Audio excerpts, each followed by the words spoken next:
Boa noite, amigos e amados irmãos, a paz do Senhor. Aqui estamos parando para meditar na palavra de Deus.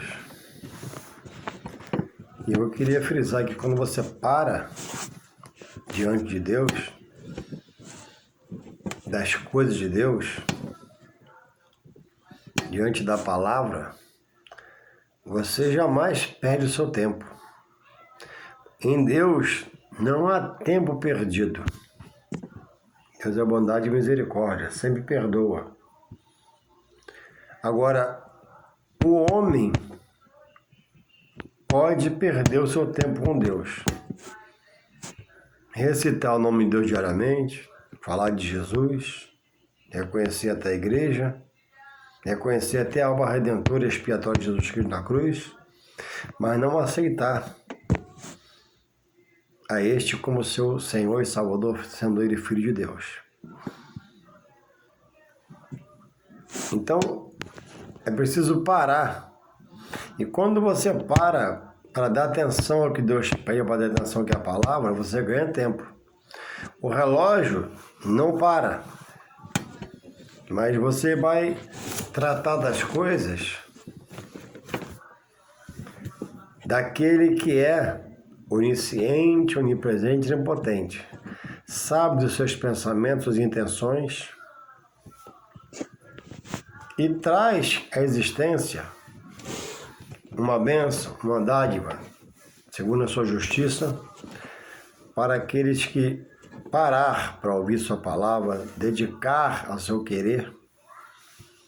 Isso agrada e muito o coração de Deus.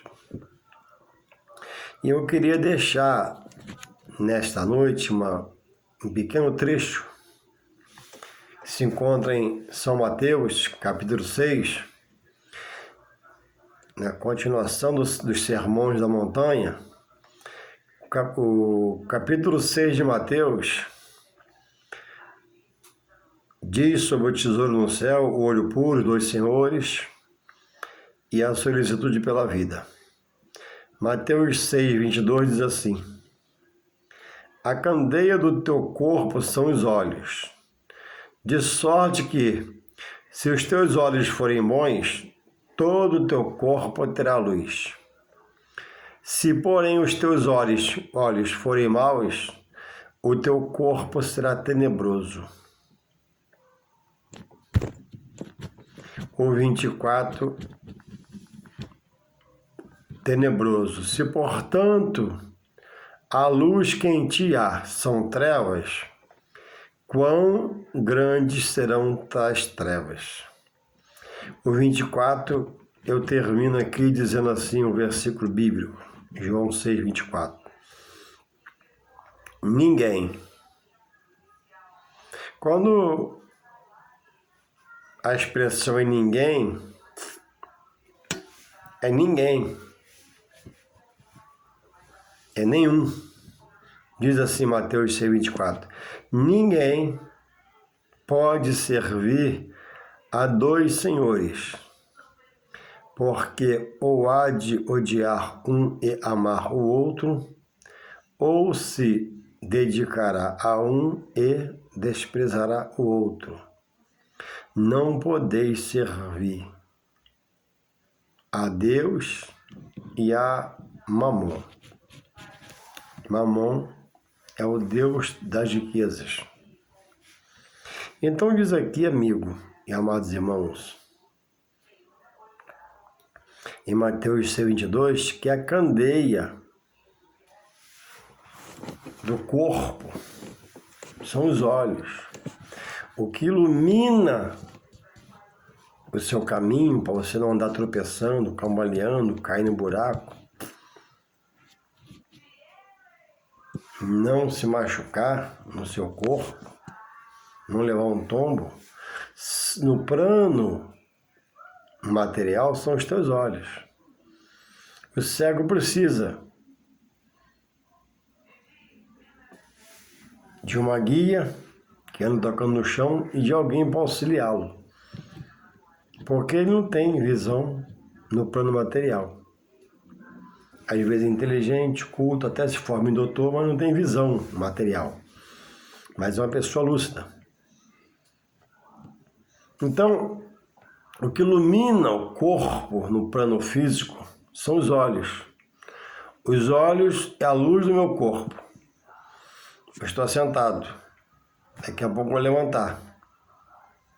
Eu vou levantar olhando por onde eu vou passar, dentro de casa mesmo, ou no quintal se eu for, para não levar um tombo. E não machucar a minha carne, que faz parte do meu corpo. Então, no plano espiritual, o que ilumina a vida da pessoa é a opção de desejar andar na luz. Quem que é a luz do mundo? Quem que ilumina o mundo? Quem que é a glória para o mundo? Enquanto que esteve, e hoje é uma glória para o gentil se converter, o aceitando e passar a ser filho de Deus. Jesus. O amigo pode colaborar, pode ajudar, mas ele é limitado. Então a Bíblia diz em Hebreus 12, verso 2, para nós, o autor de Hebreus nos adverte a estar olhando para Jesus, o autor da fé. Então, se os teus olhos forem ruins, para não enxergar ou não querer enxergar, desviar o foco de estar na luz que é Jesus, diz o texto que quão grandes trevas será o teu caminhar. E alguns dizem, mas eu sou honesto, eu sou fiel à minha esposa, eu não tenho gato de luz. É uma pessoa direita. Mas ser direito é uma ótima qualidade. Não é a favor, todos devem ter. Agora, a salvação não é por ser direito. O ladrão da cruz era torto, caminhava no caminho torto. E, ao receber o toque dos céus, ele reconheceu que Jesus é o Filho de Deus. E foi dito para ele, hoje mesmo estarás comigo no paraíso. Então, como você vê a Bíblia Sagrada? Como você vê o livro sagrado? Mas foi feita por homem. Quantas coisas foi feita por homens, produzidas por homens, e nós não questionamos. Absorvemos, comemos, compramos essas coisas feitas por homens. Por que que o homem rejeita a palavra, contesta a palavra, tem uma resposta na língua contra a palavra, sobre a palavra? Por quê? Porque o homem tem um inimigo espiritual. E esse inimigo que trabalha contra a sua alma, para não chegar à luz que é Jesus, e a luta é diária, o espírito do homem, ele tende para as coisas de Deus. Porque o espírito do homem é do alto, dado por Deus. E a carne, que é da terra, ela tende para as coisas da terra, as coisas da carne. E nessas coisas, muitos têm se ocupado. E quem não conhece a palavra, acha um viver natural. E a Bíblia diz que esse homem que se faz natural, porque rejeita as coisas de Deus, que não conhece ou não quer, ele não discerne nada, porque não conhece o Espírito de Deus. Mas diz que acredita em Deus, discerne tudo e bem. Então, é preciso usar esse racional, ser inteligente para se manter nos caminhos do Senhor, mas de forma que agrade a Deus, com testemunho de vida, com equilíbrio, sendo ético, tendo a postura de um cristão, que quer dizer seguidor de Cristo. O seguidor de Cristo é melhor que ninguém, mas ele é diferente. Ele tem um testemunho de vida, ele fala diferente, ele vê diferente, ouve diferente, faz diferente, vai diferente, vem diferente, Tudo nele é diferente que está agora na luz, que é Jesus.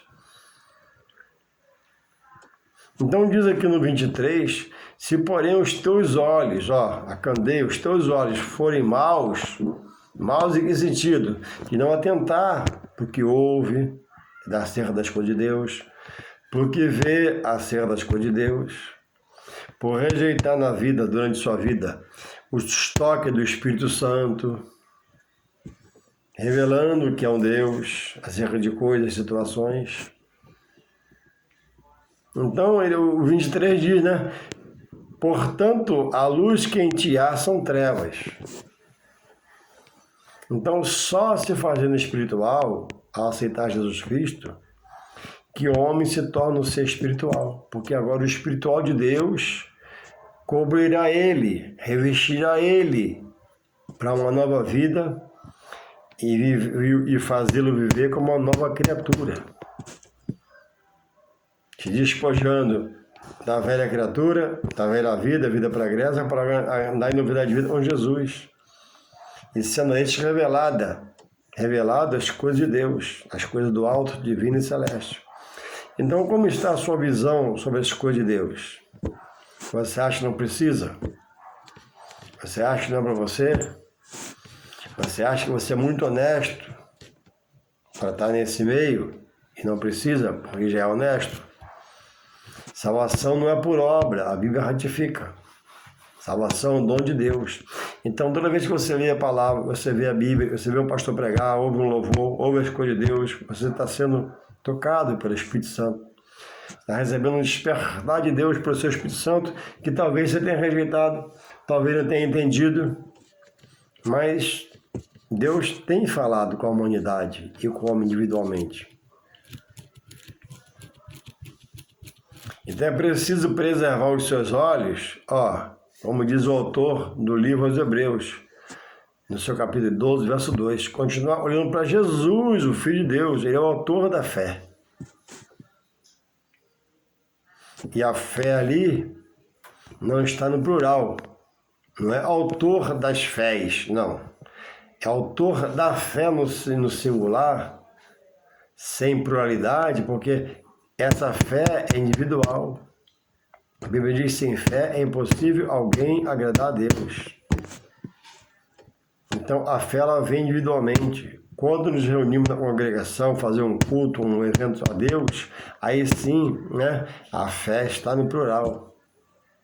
Ele nos uniu em nossa fé, pela fé única que Ele nos deu no coração.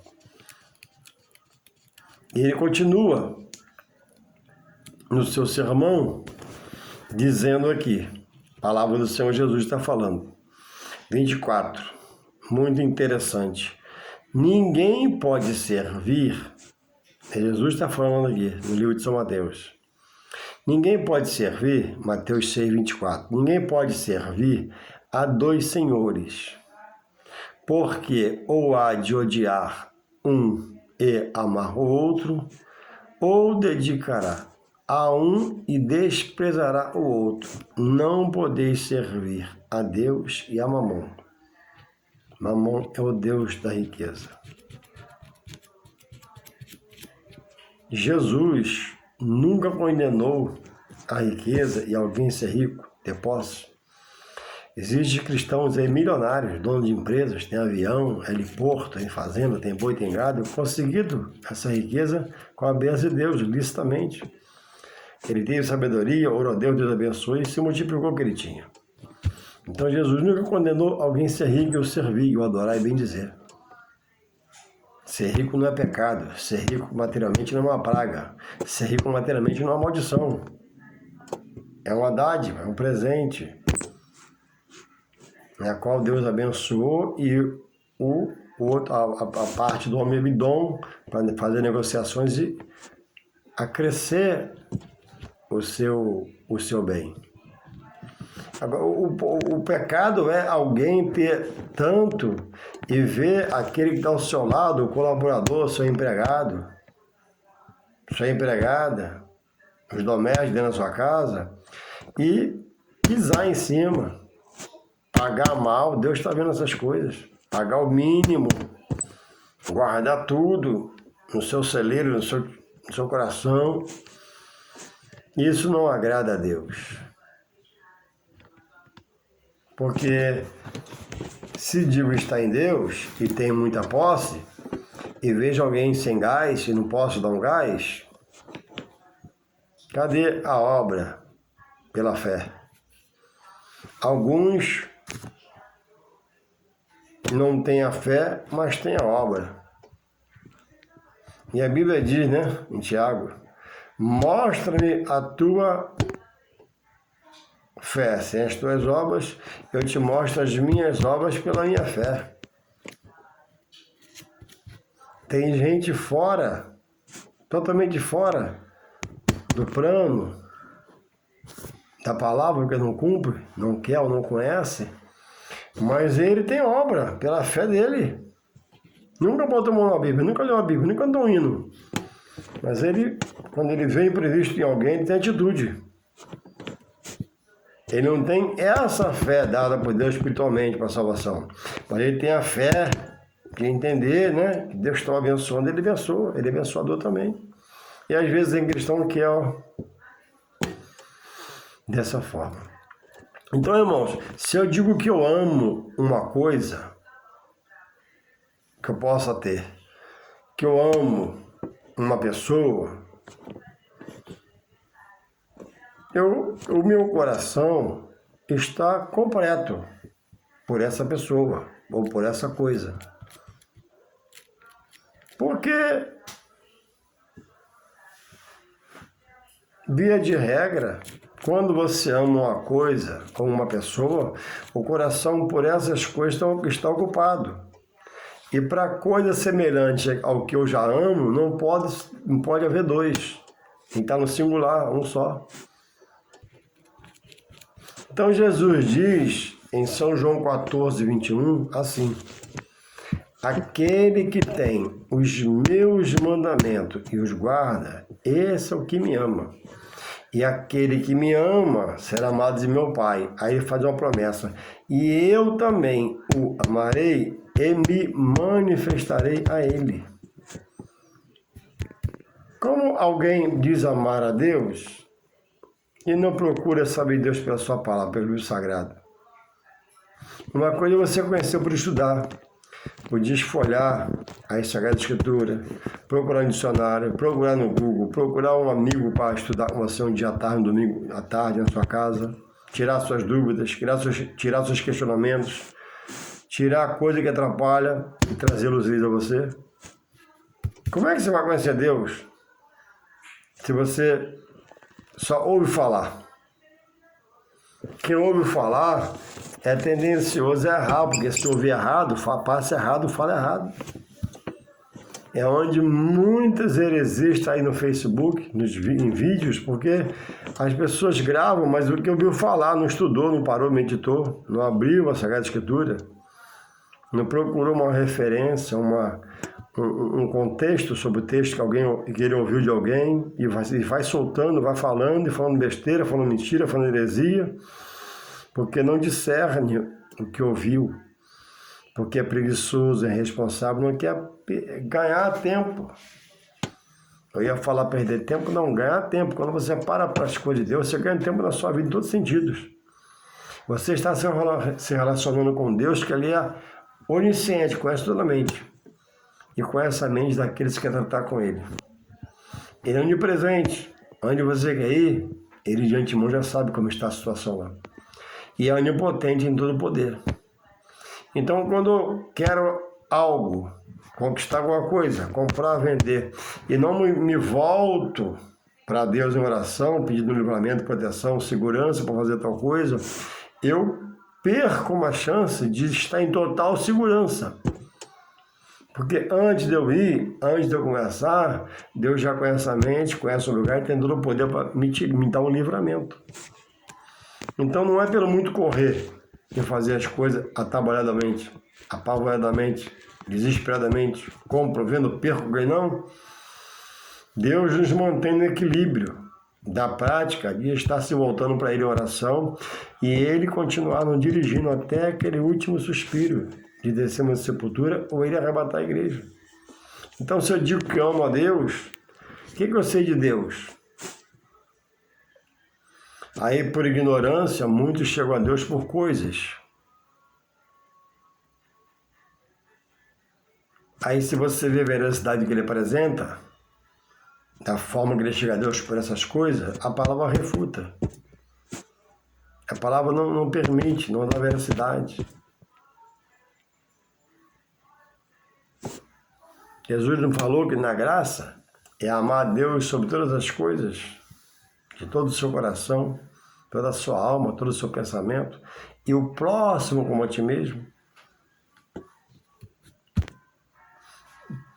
Amar a Deus de todo o coração está ocupado em Deus. Amar toda a sua alma, a alma está cheia das coisas de Deus. O Espírito de Deus, que é o Espírito Santo, alimenta a alma desse homem com atos espirituais. Adoração, louvor, racionamento, pensamento, sentimento, coisas boas e agradáveis. De todo pensamento. O pensamento deve estar todo em Deus. Para não deixar outro querer fazer ninho no meu racional, no meu psique, me atrapalhar. Muitos, em contrapartida, querem estar em Deus, mas vivem como se servisse a Mamon, o Deus da riqueza. Deus requer todo louvor, toda glória e toda adoração. O outro é o inimigo da alma do homem, que quer manter o homem ocupado para a riqueza, porque enquanto ele procura riqueza, ele vai se afastando de Deus, pelo seu pensamento, seu sentimento, dizendo expressões como, né? Depois eu vou, mais tarde eu vou, ainda não é tempo, está na hora, eu vou fazer aqui para depois ir lá, como se ele fosse dono da vida dele. A vida é uma dádiva que Deus dá. A vida é algo permissivo por Deus por um período nessa terra, quando ele permite essa sepultura. Verdade, a Bíblia diz que quando ele vier buscar os fiéis, nem todos estarão mortos, muitos estarão vivos. E a trombeta vai tocar, o céu vai se abrir, ele vem com a sua comitiva, não pisa na terra, que a terra está contaminada, traz existências de mortos ressuscitando. Nós recebemos o corpo glorificado, vamos herdar a vida eterna pelo arrebatamento da igreja. Outros ele chama antes do arrebatamento pela morte. Ele recolhe. E é por isso a necessidade da comunhão, servindo a um só Deus, não a dois. Quantos já até desceram a sepultura, morreram riquíssimos.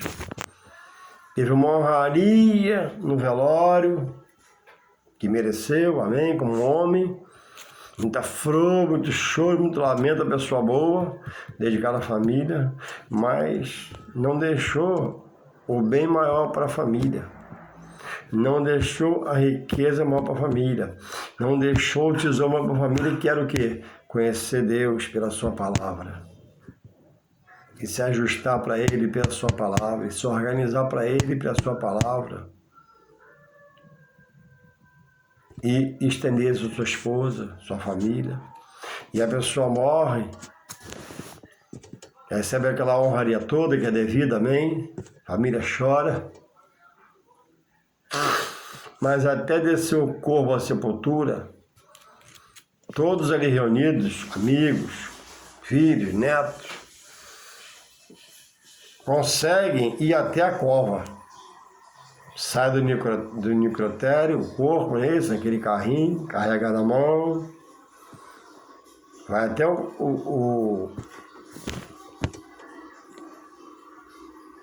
a cova. E ali, durante aquele silêncio, muita meditação, porque cemitério, necrotério é um lugar que constrange o homem, ali Deus fala com o homem. Ali o homem vê o quanto ele é pequeno, quanto ele é pouca coisa, quanto ele é limitado. Imagina-se, né? Como se o corpo lá fosse o dele. E após aquela choradeira, aquela cerimônia, todos vão se voltando para casa. Os mais distantes saem na frente, os mais íntimos fica mais um pouco, chora mais um pouco, mas dali para frente, já quando saiu o espírito recolheu e levou aquela pessoa à morte, e a alma ele recolheu para o juízo final, ele já foi para as mãos de Deus. A morte é um silêncio provocado por Deus, na hora que ele quebra, ele é o autor da vida, que o homem, quando acordar para a ressurreição, ele vai acordar na frente do juiz. Hoje, Deus em Jesus proclama bondade, misericórdia, redime os pecados do homem pelo sangue da cruz derramado, mas descendo a sepultura e na ressurreição dos mortos, tanto fiel como infiel. Está lá em São João 5, 28 e 29. Todos vão ressuscitar. Uns para a vida eterna, outros para a edição eterna com Deus. A opção é livre, é sua em vida. Em morte ninguém escolhe nada. Morto não fala, morto não vê, morto não anda, morto não escuta. Então, dali para frente, é o homem e o juiz. Aí, dali para frente, ele não vai buscar diante de Deus misericórdia, não vai buscar bondade, não vai buscar juízo de Deus. O estado que ele se encontra agora diante de Deus é de julgamento, segundo as suas obras. Então diz o texto aqui, diz Mateus 6, 24, ninguém pode servir a dois senhores, porque odiará um e amará o outro, ou dedicará a um e abandonará o outro. Então, quem buscou se inclinar para a riqueza, esqueceu de voltar ao que é mais importante e praticar o que Jesus fala, buscai primeiro o meu reino, em Jesus Cristo, e a minha justiça. Não é a sua justiça. Nossa justiça é deficiente. Às vezes tem do nosso lado. É a justiça dele. E o mais ele vai acrescentar. Deus sabe as minhas faltas. Deus sabe as minhas limitações. Deus me fez limitado para entender que eu preciso me voltar para Ele, que é supridor, que é misericordioso, que é benigno, que é justo, que é fiel, que é imutável, que é infalível, inerrante, imutável, é onisciente, onipresente, onipotente. Então tem que estar na mente, mas espera aí, eu passo uma dificuldade, mas Deus é comigo, Ele vai suprir. Algo vai acontecer, pela fé eu digo isso, e à frente acontece. Nem sempre é como a gente espera que aconteça por nossa fé, mas tudo que Deus determina e dá o desfecho nunca é mais ou menos ruim para o lado mal, mas é bom e excelente quando eu recebo de coração. Então, para quem você hoje em vida está se inclinando, quando você tem saúde? Você está louvando, adorando, bendizendo, se humilhando, sujeitando, venerando, entendendo que Ele é o Pai do nosso Senhor Jesus Cristo, leva a salvação?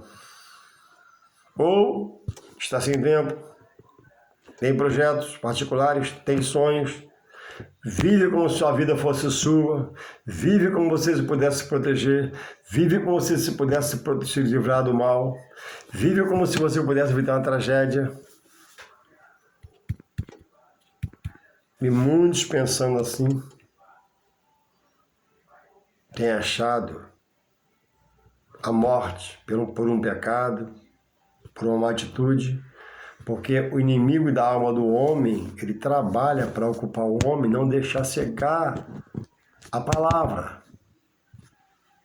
Porque chegando a palavra, o coração é contristado, vem arrependimento. Porque a Bíblia é o único livro que contrasta a situação do homem diante do seu Criador, que é Deus. A Bíblia é coluna e estrela da verdade. A Bíblia é um livro de escritos santos, porque o que fez e o promovendo por homens é santo. Existem bons jornais, até bons jornalistas. Existe boa revista, bons redatores, mas é só autoajuda. A Bíblia ela confronta o seu estado, suas opções, revelando o que Jesus quer de nós. Por isso que é impossível agradar a Deus sem haver renúncia. Jesus falou, quem quiser vir a mim, negue-se a si mesmo. Quem é você? Um doutorzão? Quem é você? Um juizão? Parabéns, você chegou lá, amém, Deus te abençoe, deu saúde, você trabalhou, estudou, chegou lá. Mas a quem agora você dá a sua honra? Você se formou, você se capacitou, você tem dinheiro, tem condições, tem uma boa casa, tem filhos, Deus, tudo que Deus te deu. Você não deu essa sepultura porque Deus não permitiu, sua vida está na mão dele.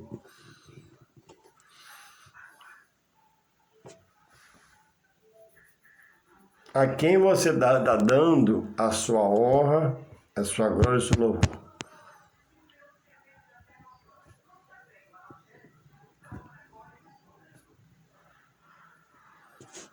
A hora, o reconhecimento é em vida. Após a morte, infelizmente, muitos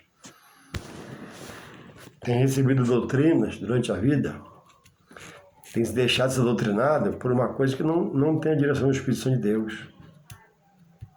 Vai morrer, vai passar por um processo, vai morrer e vai ser dessa forma. E buscam.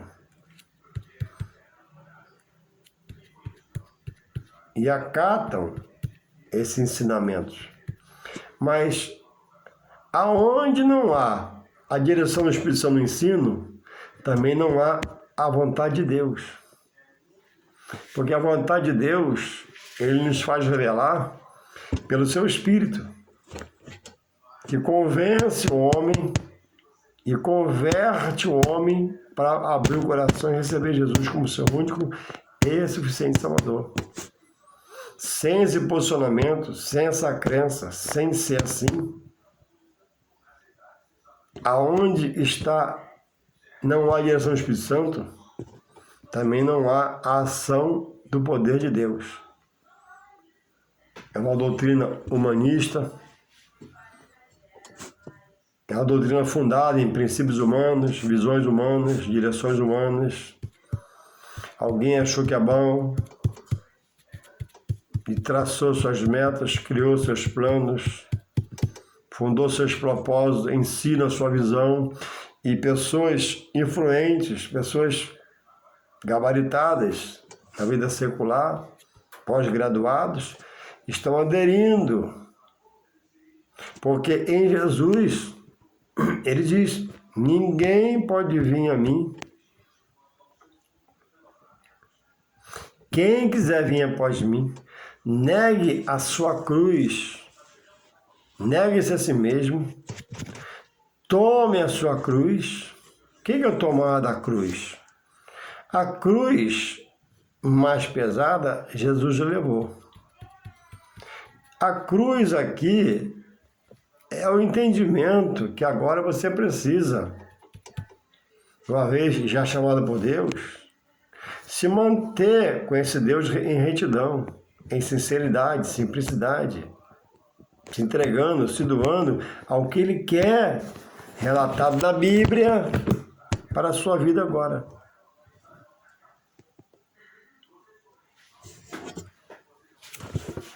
Olha o que diz em Tiago. Vou ler que dá tempo aqui ainda no vídeo. É preciso que você entenda, que quando você entenda, sempre que você entender, vai haver libertação. Então eu posso que falar correndo, falar de qualquer jeito, mas não vai ter o efeito necessário para a palavra entrar e exercer o propósito de Deus, que é produzir libertação pelo Espírito Santo de Deus. Olha o que diz aqui em Tiago.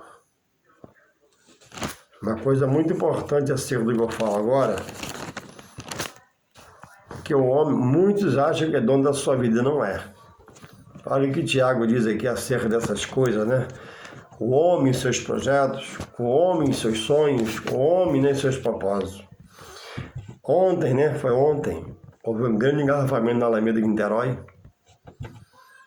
porque houve um acidente na ponte de Niterói. O acidente foi que no acidente na ponte, alguém ao tocar o motoqueiro, eu não vi nenhum acidente, vi falar, vi as fotos. O motoqueiro bateu no carro e a moto ficou sobre a ponte. Mas infelizmente a pessoa que estava na moto voou lá para fora da ponte e caiu no mar e morreu. Então aquele rapaz, ele amanheceu, lavou a boca, lavou o rosto, se arrumou, falou com a mãe e com o pai e foi trabalhar, foi passear. Ele tinha mesmo uma meta. Ele não estava na ponte ali à toa, ele queria chegar do outro lado do rio, ou em outra cidade. O caminho era ali. E ele foi, na sua fé, no seu conceito, no seu pensamento, eu vou lá, vou comprar, vou vender, vou fazer e volto. Mas a vida pertence a Deus. Diz em Tiago 4, 13 até 17. Então aquele rapaz que foi arremessado da moto para a água no mar, 78 metros, teve uma morte instantânea, não deu tempo de nada. Será que ele estava preparado espiritualmente para, quando ele ressuscitar, já foi enterrado, creio eu, foi ontem, quando ele ressuscitar, ele aceitou a Jesus, ele aceitou a palavra de Deus, ele aceitou a palavra sagrada, ou pensava que depois ele ia dar tempo, e não deu para ele. Tomara que ele seja um fiel e seja ressuscitado para a vida eterna com Deus, senão é na perdição. Diz aqui Tiago, vou adiantar cada hora, diz assim Tiago, ó, a falibilidade dos projetos humanos, é o texto. Tiago 4, 13 a 17, fala assim, ó, eis agora vós que dizeis, hoje ou amanhã iremos a tal cidade, e lá passaremos um ano, e contrataremos e ganharemos. Aí vem a resposta, digo-vos que não sabeis o que acontecerá amanhã, porque que é a vossa vida? É um vapor que aparece por um pouco e depois se desvanece. Em lugar do que dever dizer, se o Senhor quiser e se vivermos, faremos isto ou aquilo. Então, esse rapaz que sofreu um acidente da ponte, foi lançado na água e morreu, ele tinha meta, tinha sonhos, mas não deu tempo para ele. E para muitos não vai dar tempo, porque está esperando ficar rico para ir para Deus. Quando Deus é a maior riqueza, ele não enxerga isso. Que a visão não é boa para enxergar as coisas de Deus. Muitos estão esperando comprar casa para ir para Deus. Muitos se acham novo e cada um acha uma coisa. Mas a vida não está, a tua vida não está. Você vive a sua vida que você vive, a vida que Deus me deu. É uma dádiva, um presente. Eu não sei se eu acordo amanhã. Amanhã eu vou acordar, em madrugada antes de sair de casa, vou orar a Deus, pedir clamor por misericórdia, me guarde do homem mal, e vou trabalhar. Mas eu, por não ser onisciente, eu não sei, mas Deus sabe. Eu vou pedir para Ele limpar meu caminho, me preparar meu caminho, livrar do homem mal. Então, é preciso fazer uma reflexão. O melhor para mim é a riqueza material? Buscar ser rico é pecado? Não. O pecado é você omitir a primeira parte. Quando Jesus fala, né? Buscai primeiro o meu reino e a minha justiça, e as demais coisas eu vos acrescentarei. E aí, para buscar riqueza, muitos têm saído do rumo, da direção, entrando em pecado, se corrompendo, e nem voltam mais. Porque fica tão ricos, tão independentes, que se acha autossuficiente, não depende mais de Deus. Deus concebeu pelo ventre da mãe dele, Deus protegeu, guardou, livrou, e agora não depende mais de Deus. E muitos têm morrido nesse engodo de pensar assim, e refletir assim, e não tem dado tempo. Alguns saem para trabalhar, perdem sua vida, acontece um imprevisto. Então, reflitamos. Outros servem a um monte de senhores. Profere o nome de Deus, está com Deus no coração, tem Jesus no coração, e tem Mamon no coração, Deus Mamon da riqueza, e tem até outros. É um monte de deuses. Andam enganados de mal a pior, porque se partir dessa sem outra, hoje Jesus é misericórdia, bondade, guarda, livre e salva. Quando você acordar da morte, se ele permitir você morrer antes do arrebatamento, você vai acordar diante do juiz. E vai dizer, apartai-vos de mim porque foi infiel, ou bendito de meu Pai para que ele for fiel. Então busque refletir. O que você está fazendo com a sua vida? O que você faz no dia de vida? O que você produz no seu ano de vida? O que você produz um mês de vida, um ano de vida? Vai acabar esse ano. O que você produziu para você em relação a Deus para beneficiar você? Nada. Estou atrás do meu ganha-pão. Deus sabe sim, da sua missão. Então reflita. A Bíblia diz que a bênção do Senhor é quem enriquece e não acrescenta dores. Pode até demorar mais um bocadinho, vir com um pouquinho mais de dor, mas quando ele abrir a torneira para te abençoar, ele vai te dar abundância. Ou vai dar uma porção que você consiga, ter paz por ter o seu sustento. Outra coisa, pessoas. Lembra que o Espírito Santo do pensamento meu, nessa hora para falar, que cabe aqui esse assunto. Outra coisa, Deus não morreu para ninguém, Jesus não morreu para ninguém ser rico e nem empresário. Ele abençoa todos. Ele diz que a chuva cai para o ímpio, para o infiel, para o fiel. É isso, o sol aquece o infiel e o infiel. Por isso também ele diz para nós não temos prazer na riqueza do ímpio, porque não sabe como consegue aquela riqueza. Agora, quanto a nós, muitos estão em Deus com fidelidade atrás de riqueza, mas não é assim. Não pode ser uma barganha.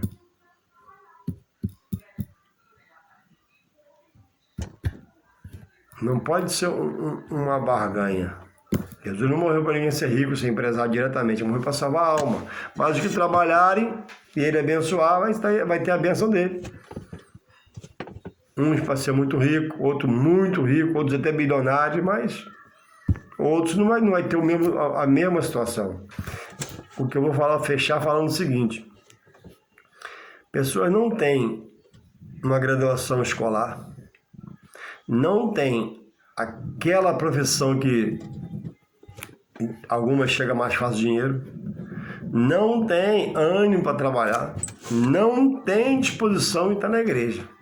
E a vida é rodeada em campanha e propósito para ficar rico, para chegar à riqueza. Não. Esse não é o propósito central, embora Deus abençoe. Mas, irmãos, eu não tenho curso superior. Como é que eu vou poder estar orando, porque Deus pode todas as coisas, para mim entrar no Banco do Brasil, passando um concurso? Eu tenho a 7ª série, tenho minha vida, sou feliz, minhas limitações, está tudo bem. Agora, algumas pessoas igual a mim querem fazer um curso ou entrar em um lugar que ele não tem condições de lá estar. Ah, Deus faz como ele quer, amém. Deus abre porta, é verdade. Mas, irmãos, sejamos éticos. Eu não vou me formar em medicina, não é meu dom. Eu não tenho esse talento. Eu não tenho esses requisitos de escolaridade para chegar lá, para estudar, entender aquela matéria toda. Eu posso querer ser um médico, achar bonito ser um médico, mas não vou ser médico. Nem se eu tentar. Então, muitos perdem esse tempo em Deus. Embora em Deus não há tempo perdido, ele é misericordioso, mas por não estudar, não buscar aprender, Uma vez eu vi uma campanha na televisão e o repórter perguntou quem fazia a campanha, o que o senhor quer ao mês de Deus? Ele queria um Boeing, um senhor já de 70 anos, um Boeing, não me esqueço disso. Irmãos, quanto custa um Boeing? Onde você vai guardar um Boeing? E Deus possa abençoar em nome de Jesus e acorda. Vai acabar aqui o vídeo.